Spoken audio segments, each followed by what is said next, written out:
Support comes from the Missouri Forest Products Association, providing more than 41,000 jobs in the production of wood pallets, railroad ties, white oak barrels, hardwood floors, and more. Details at choosewood.com. It's Friday, October 22nd. This is The Gateway. I'm Wayne Pratt. Area marching bands are back in action after a long hiatus because of the pandemic. And it feels really great after everything that we've been through as a band. In just a few minutes, we'll follow a local marching band perfecting its field show. Government stimulus has been a lifeline for many low to moderate income earners during the pandemic. That's a conclusion of a study by the St. Louis Federal Reserve. But as St. Louis Public Radio's Corinne Ruff reports, there are also significant challenges for some trying to access the funds. Violetta Gukowski helped conduct a nationwide survey in August of organizations that support low to moderate income communities. She's an analyst at the St. Louis Federal Reserve's Institute for Economic Equity.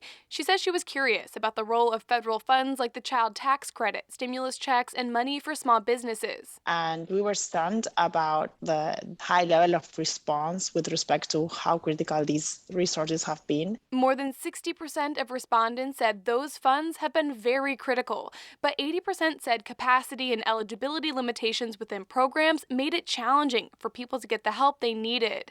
The report found that most low to moderate income people are still worse off financially than before the pandemic.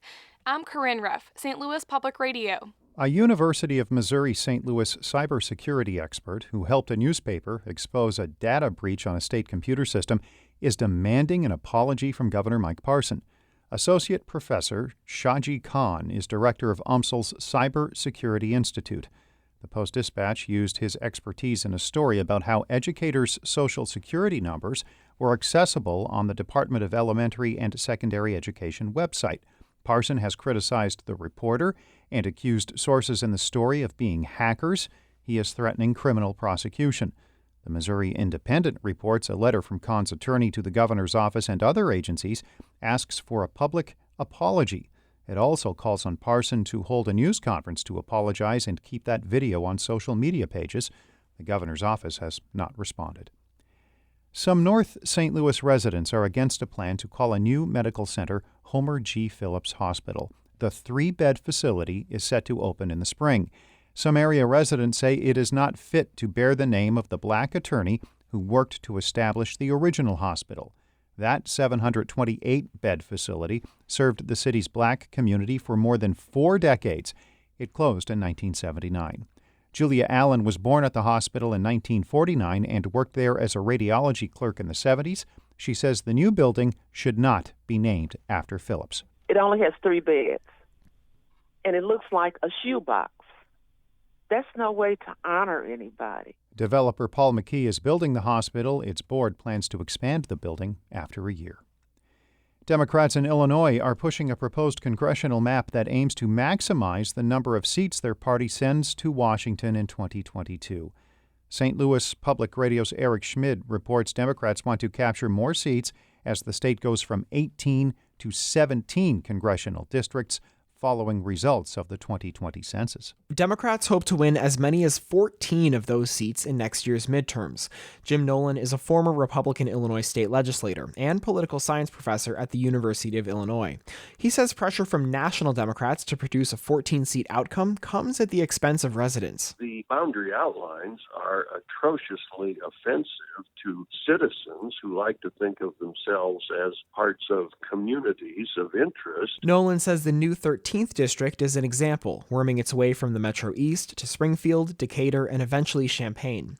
He says the maps may look absurd, but they'll probably pass legal muster because the Supreme Court ruled in 2019 that partisan gerrymandering was not something for courts to decide. I'm Eric Schmid, St. Louis Public Radio.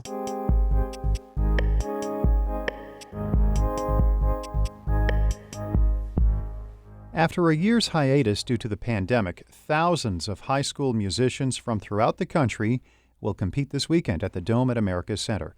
St. Louis Public Radio's Brian Munoz follows one local marching band to this weekend's Bands of America Super Regional Championship.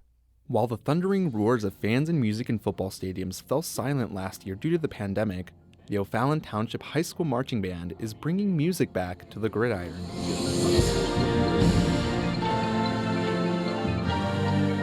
Brandon Snyder is a senior trombonist in O'Fallon's marching band. He says being able to compete once again has been a highlight of his senior year. We're pretty much back to the norm of what we were 2 years ago now, and it feels really great after everything that we've been through as a band, working, musically and physically through all of it. It's really just great to be back full time with everybody. When someone mentions a marching band, you may picture a parade or the 2002 film Drumline. But O'Fallon's band director, Dr. Melissa Gustafson-Hines, explains this version of marching band includes elements such as music, theater, and dance. So if you want to see a fine arts production that's very outside, has a lot of athletic ability, creativity, emotion, all these things, that's where the marching band activity has come from. O'Fallon Township's field show this year is entitled Rewriting Reality and features original music by Cirque du Soleil percussionist Aaron Guidry, Elton John, and the 80s band Aha. That's Brandon Snyder on the trombone. He says there's some things you can't replicate anywhere else other than a live performance. You hit the final note, the last sustained note is just beautiful, it's glorious, and it just kind of rings out, and then there's, just that silence for a couple seconds, and then everybody erupts and they start cheering. It's like, it's absolutely exhilarating, and I've really never experienced anything else quite like that, last hit of a show. The students will now take their enthusiasm to their performance this evening at the Dome. The O'Fallon Township High School Marching Band is a 2018 Grand Nationals finalist, and they will also represent the state of Illinois when they perform at the 2022 Tournament of Roses Parade in Pasadena, California. Reporting from O'Fallon, Illinois, I'm Brian Munoz, St. Louis Public Radio.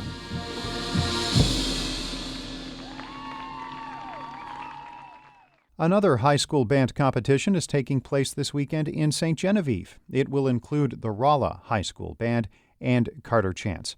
St. Louis Public Radio's Jonathan Ahl has a follow-up with the horn player who had to overcome a physical obstacle to try and make it onto the marching field. Carter Chance has cerebral palsy and limited use of his right arm and hand. The French horn was the perfect instrument for him because it's played with the left hand. But the marching version, the mellophone, is played with the right hand. Everything worked out just fine. That's the Rolla Marching Band during the halftime show at the homecoming football game.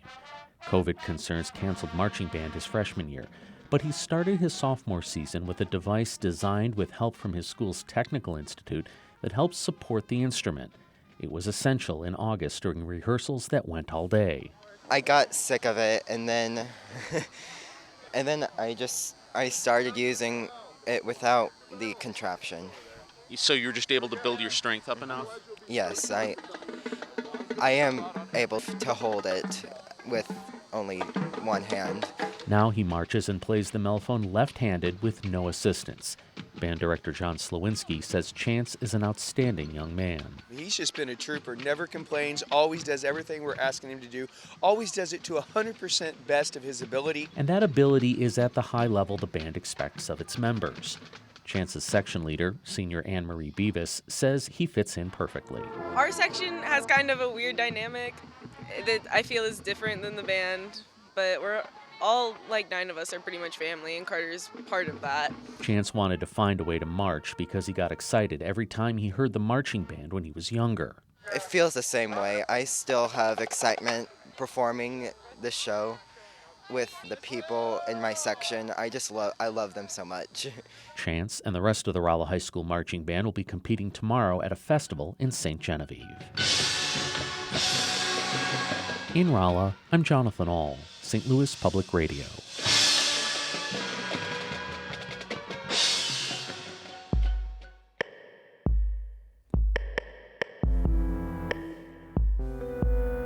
Our Fred Ehrlich and Brian Heffernan edited those reports. Shula Newman is the executive editor of St. Louis Public Radio, a listener-supported service of the University of Missouri-St. Louis. Music by Ryan McNeely of Adult Fur. I'm Wayne Pratt. This has been The Gateway.